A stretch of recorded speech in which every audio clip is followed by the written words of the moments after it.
시편 8편 1절에서 4절의 말씀입니다. 우리 함께 읽도록 하겠습니다. 여호와 우리 주여, 주의 이름이 온 땅에 어찌 그리 아름다운지요. 주의 영광이 하늘을 덮었나이다.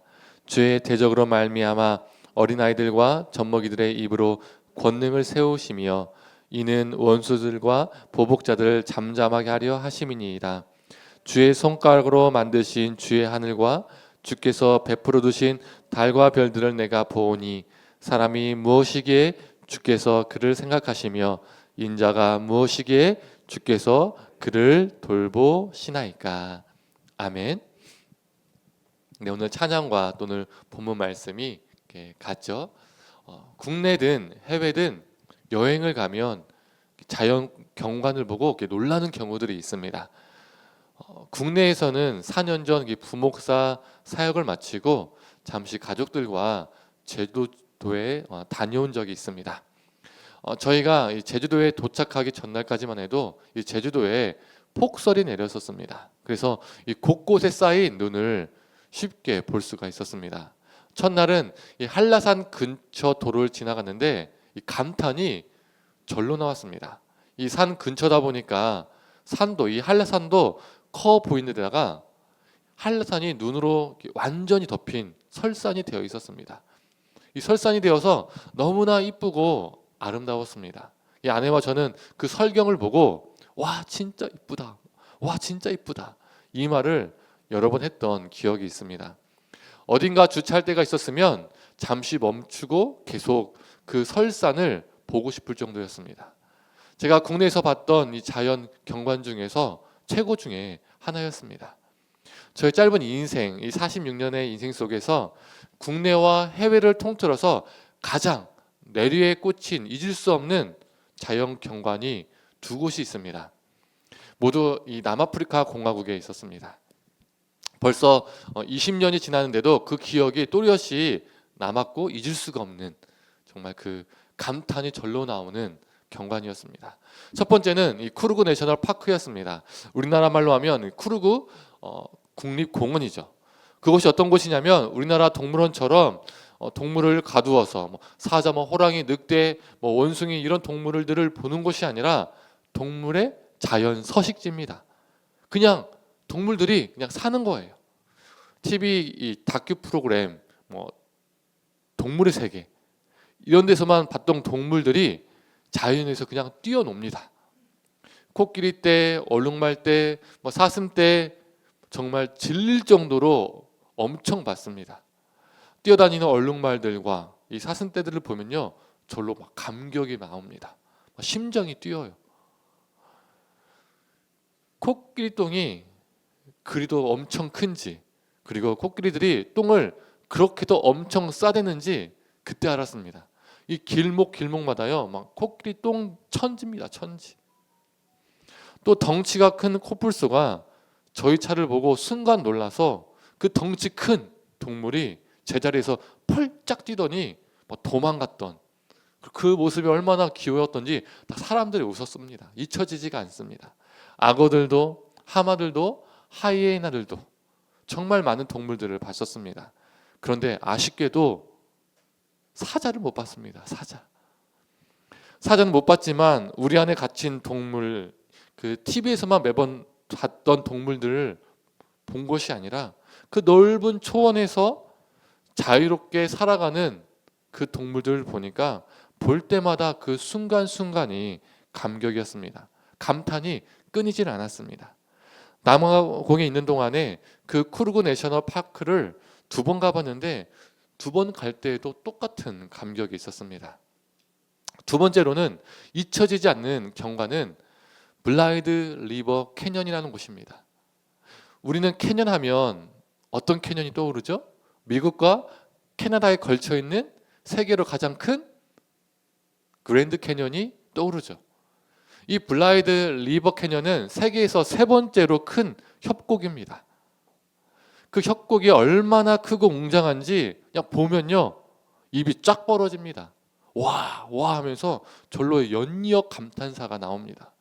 너무나도 크고 웅장해서 그 협곡을 보고 있으면 저란 존재가요 작아져요. 더 정확하게 말하면 그 웅장한 협곡을 만드신 하나님 앞에 내 자신이 너무나도 작게 보입니다.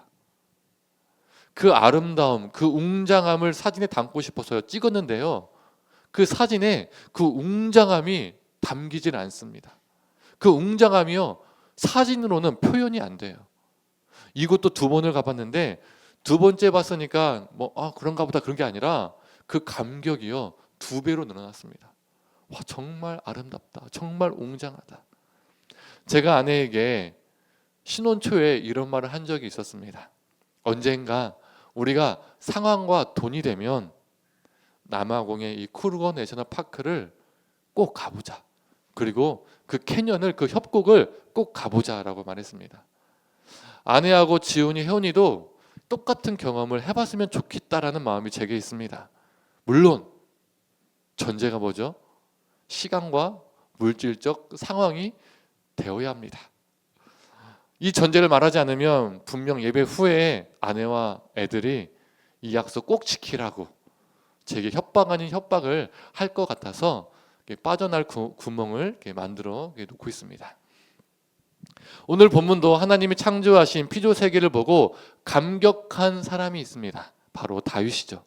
3절을 보면 다윗은 다음과 같이 고백합니다. 제가 개역개정과 표준세번역으로 읽어보겠습니다. 먼저 개역개정입니다. 주의 손가락으로 만드신 주의 하늘과 주께서 베풀어 두신 달과 별들을 내가 보오니. 표준세번역입니다. 주께서 손수 만드신 저 하늘과 주께서 친히 달아놓으신 저 달과 별들을 봅니다.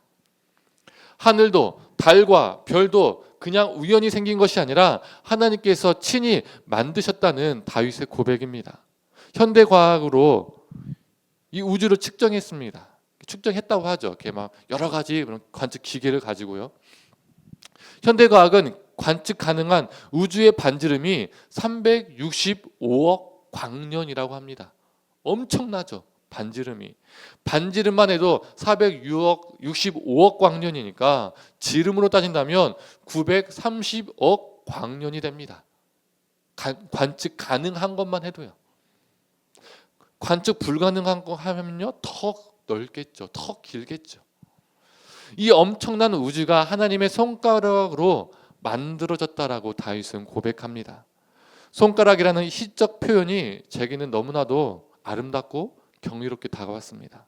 이 광활한 하늘을, 이 드넓은 우주를 하나님께서 창조하실 때에 손가락으로 만드셨다는 것은 세밀하고 정교하게 만드셨다는 의미도 있지만, 그렇다고 해서 버겁고 힘들게 하나님께서 너무 힘들어 어떻게 만들지 이렇게 만드신 것이 아니라 손가락으로 만드실 정도로 하나님이 크시다라는 그 의미로 다가왔기 때문입니다. 이 표현에서 하나님의 위대하심이 느껴졌습니다. 손가락 정도로 만드신 그 하나님의 위대하심. 그리고 성도님들, 하나님께서 달과 별들을 친히 달아놓으셨다는 것을 마음에 그려보셨으면 좋겠습니다. 이 시적 표현이 너무나 아름답지 않습니까?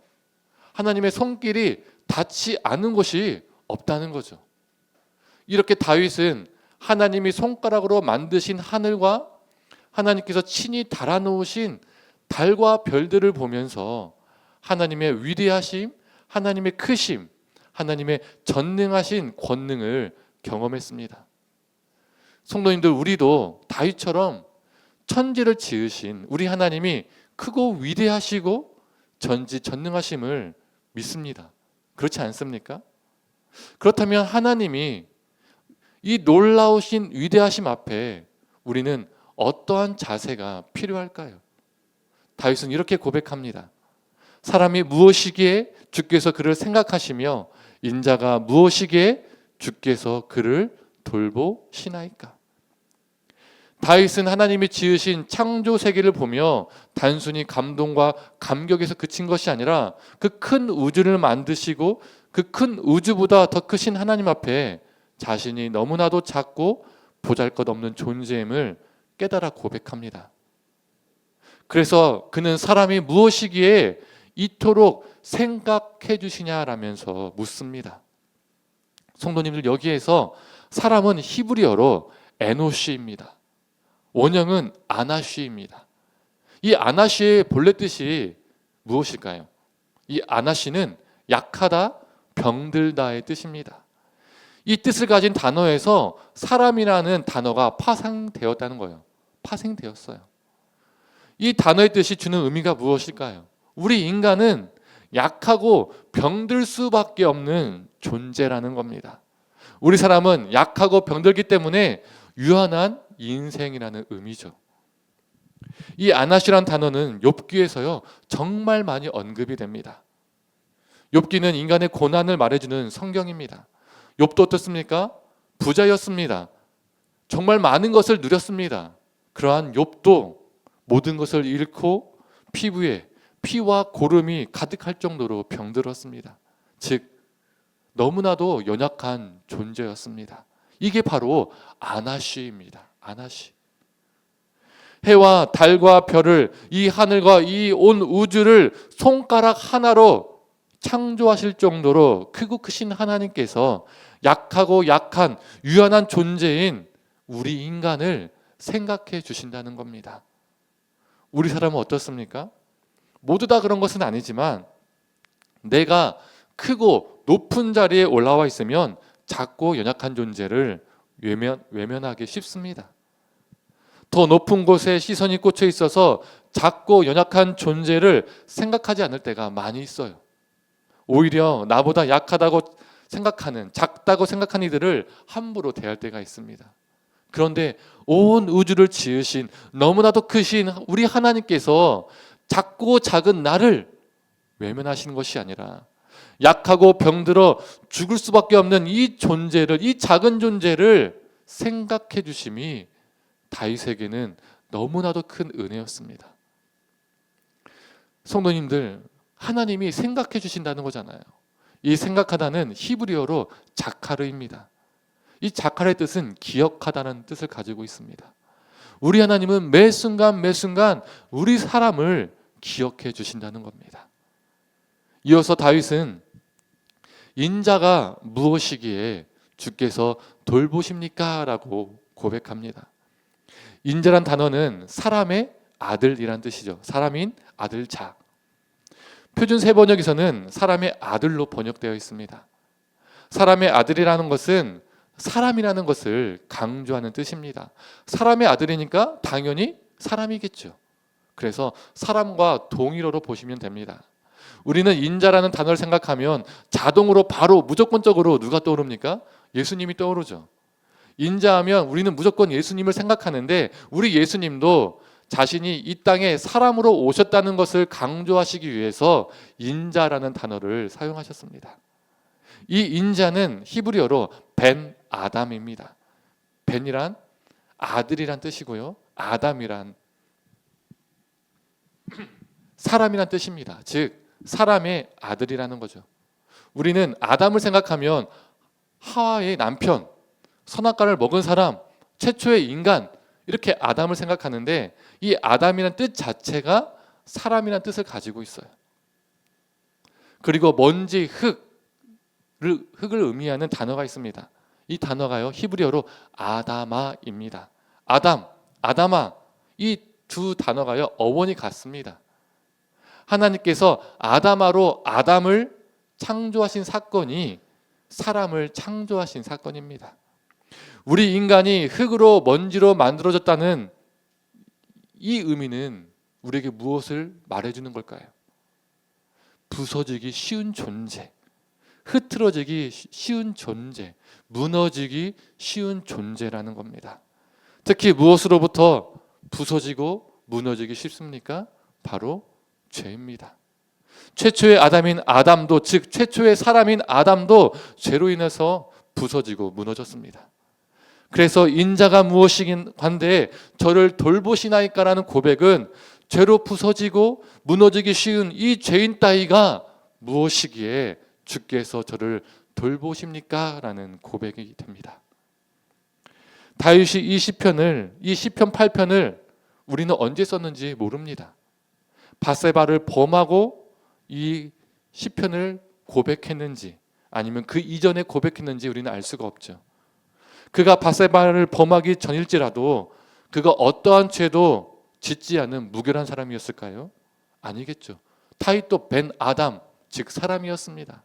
성경에는 기록되지 않은, 그리고 사람들이 모르는 크고 작은 죄악들이 다윗에게도 있었겠죠.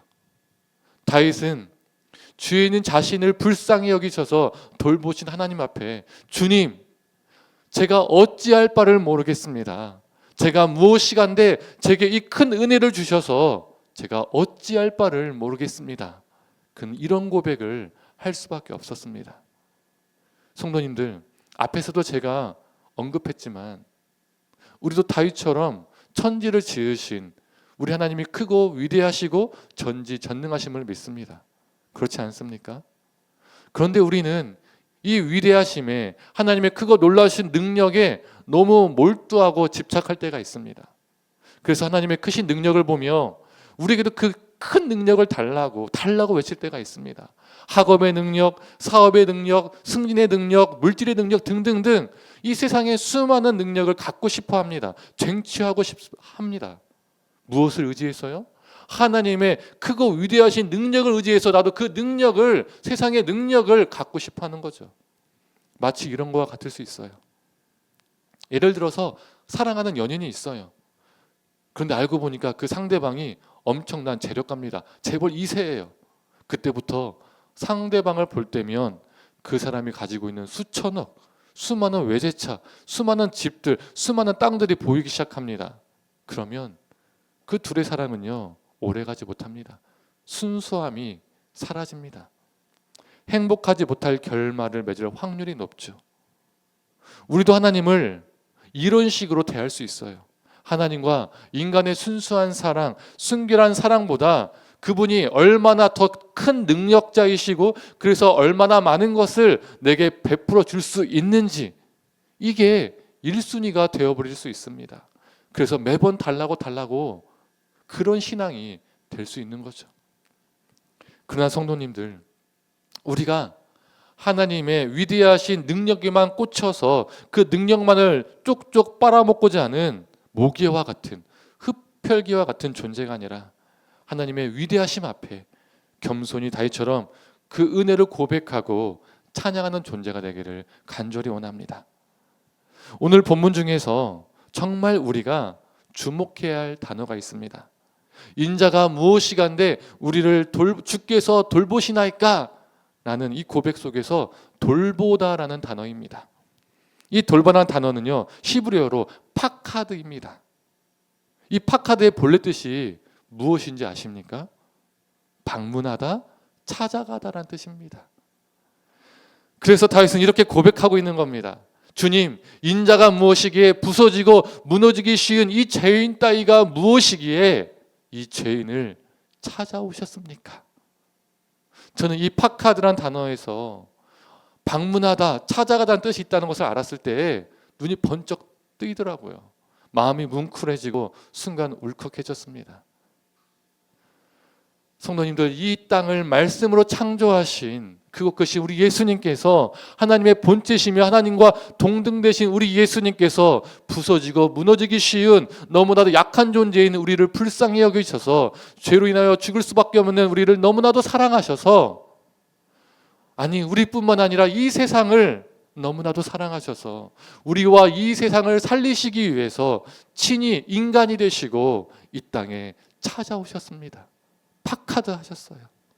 그리고 고난받으시고 십자가에 못 박혀 죽으셨습니다. 우리에게 살 소망을 허락해 주셨습니다.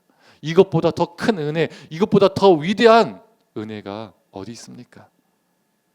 이 크고 위대하신 은혜, 이 주님 앞에, 주님, 우리가 무엇이길래, 이 죄인 따위가 무엇이길래 이 죄인들을 찾아오셨습니까?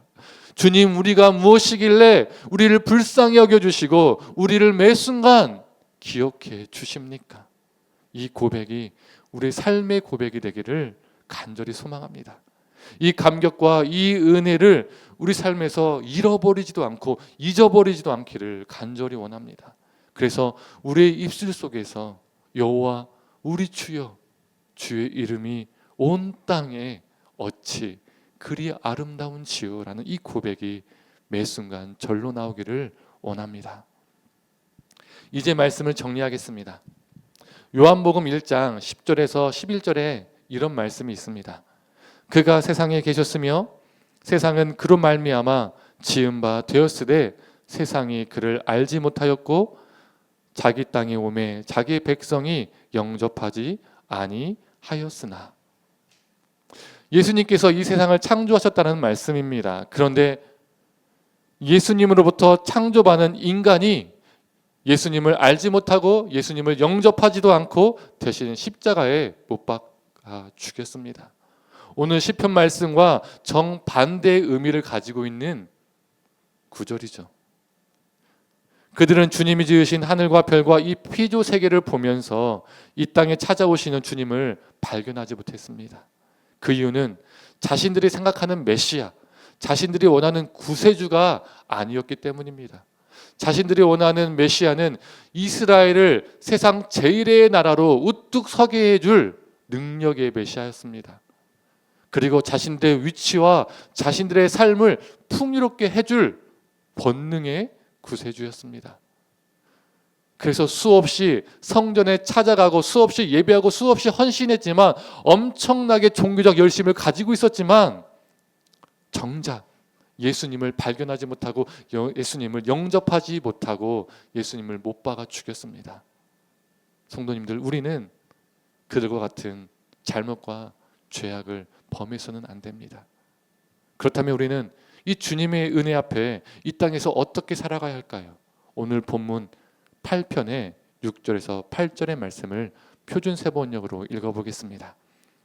주께서 손수 지으신 만물을 사람이 다스리게 하시고 모든 것을 사람의 발 아래에 두셨습니다.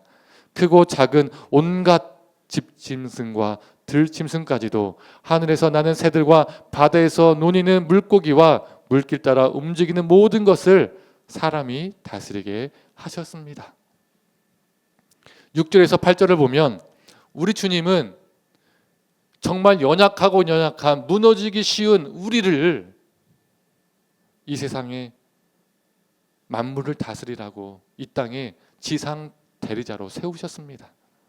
그러하기에 죄인인 우리를 찾아오셔서 우리를 구원해 주신 주님의 은혜에 응답한 삶은 지상 대리자로서 하나님의 통치를 이 땅 가운데 구현하며 사는 겁니다. 우리가 이 땅에서 성실하고 신실하게 살아서, 우리가 이 땅에서 정직하고 정결하게 살아서, 우리가 이 땅에서 정의롭고 공의롭게 살아서, 우리가 이 땅에서 거룩하며 사랑을 실천하며 살아서 하나님의 위대하심을, 하나님의 크신 사랑을, 하나님의 구원을, 하나님의 생명을 이 세상도, 우리의 이웃도, 우리의 가족도, 우리의 지인도 경험하게 하는 것입니다. 그래서 우리의 입술뿐만 아니라 그들의 입술 속에서도 여호와 우리 주여, 주의 이름이 어찌 그리 아름다운지요, 이 고백이 우리 입술과 그들의 입술 속에 넘쳐나기를 간절히 축원합니다. 이 시간 함께 찬양하고 기도하도록 하겠습니다.